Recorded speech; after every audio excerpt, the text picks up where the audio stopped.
Today Algebra 2, lesson 9-2, the reciprocal function. So it's the reciprocal function family.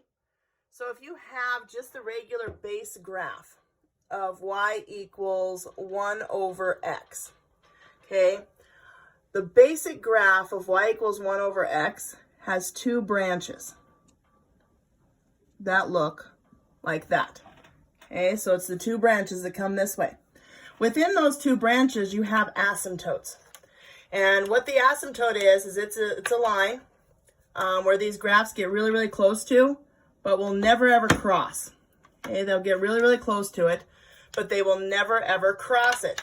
So when you're dealing with y equals 1 over x, and we got some asymptotes going on here.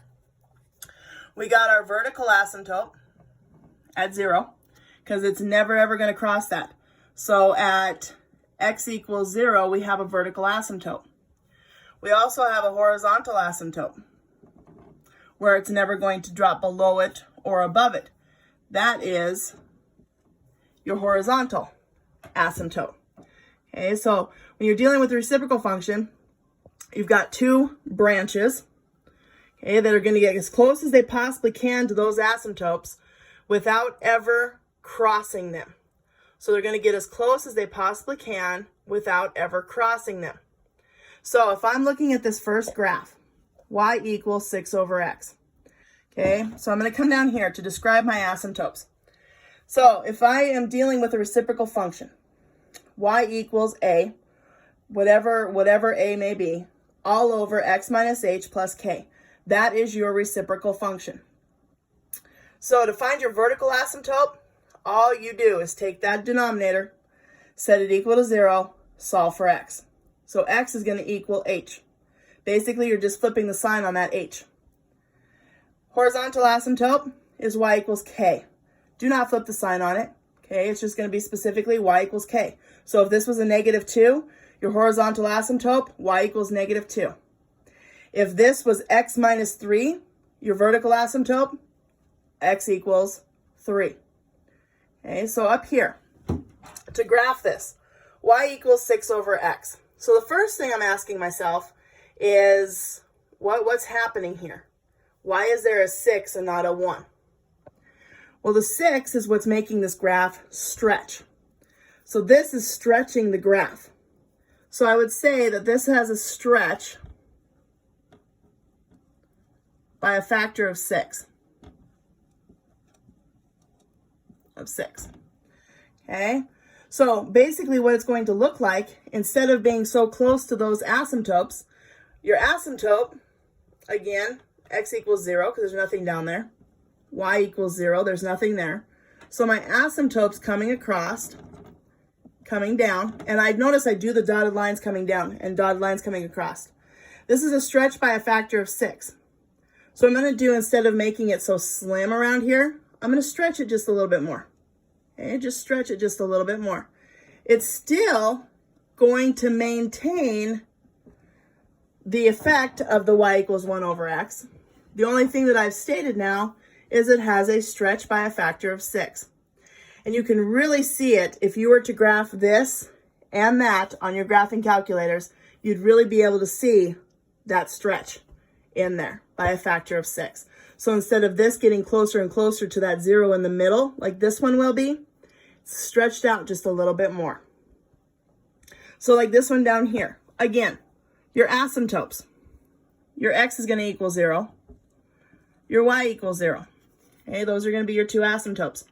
So when I'm graphing that, again, I'm going to do the exact same thing. I'm going to draw my dotted lines in here. Y equals 0. X equals 0, so I know which way my branches are going. Now, what's the difference here? What is the main difference that you see there? It's that negative in front of that 4. Okay, that's the big difference.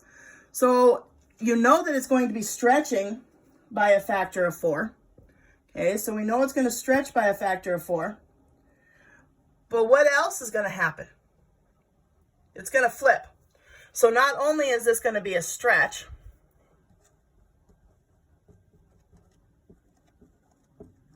we're also going to be flipping it. So what is it going to look like? Instead of coming down here and starting off, I'm going to start off up here and go this way. This one down here, because it's going to be flipped down, would be flipped down like that. A little bit in here, just make sure we got to stretch by about 4 units in there. Again, not drawn to scale because I'm not doing it on graph paper, but just make sure within there you've got to stretch by a factor of 4. And then you've got the reciprocal, so you flipped it up. So that is what that graph is going to look like. Okay, so again, back to asymptotes. Vertical, set the denominator equal to 0, solve for x. Horizontal is just the y equals k. So this one here, let's say I wanted to graph this one. So first thing I'm going to state is my asymptotes. My vertical asymptote is at x equals 2. All I did is I took that denominator, set it equal to 0, solve for x, which means that I got x equals 2. Well, my horizontal asymptote is just going to be y equals -3. So when I graph that, I'm coming down here to -3. Again, not going to be perfect, because obviously not going to be perfect, not drawn to scale. X equals 2. Now notice how I have my 2 branches. Remember, that's what that reciprocal function looks like within those 2 branches. So if I'm graphing it, I'm going to make it follow that line as close as I can with this branch. And right here, follow that as close as I can with that branch. So therefore, I have my 2 branches. And notice in here, this should be as close to 0 as I can. Again, not drawn to scale, because it should be only 1 unit apart from each other. Okay, it should only be 1 unit apart from each other. And that's as easy as it is. State what your asymptotes are on those, and then just draw those 2 branches. And then notice, if that was negative, you would take the reciprocal of those branches. So you'd flip them. Okay. When you get down to number 27, it's going to ask you to write each in the form y equals k over x. So you're probably thinking, isn't it already in that form? Here's all they want you to do. What is the decimal value of 1/2? 0.5. So they want you to just take that over x. So let's say they gave you, for instance, y equals 1/4 x. Just do the decimal value. Y equals 0.25 over x. That's how they want you to write those when you are given stuff like that. Okay? So that is the reciprocal function. Keep in mind the asymptotes. Okay? Keep in mind the asymptotes. And I better spell that out so that you guys have that in your notes. Asymptote. Because you're going to see it again in your college classes. Okay, most definitely going to see that again in your college classes.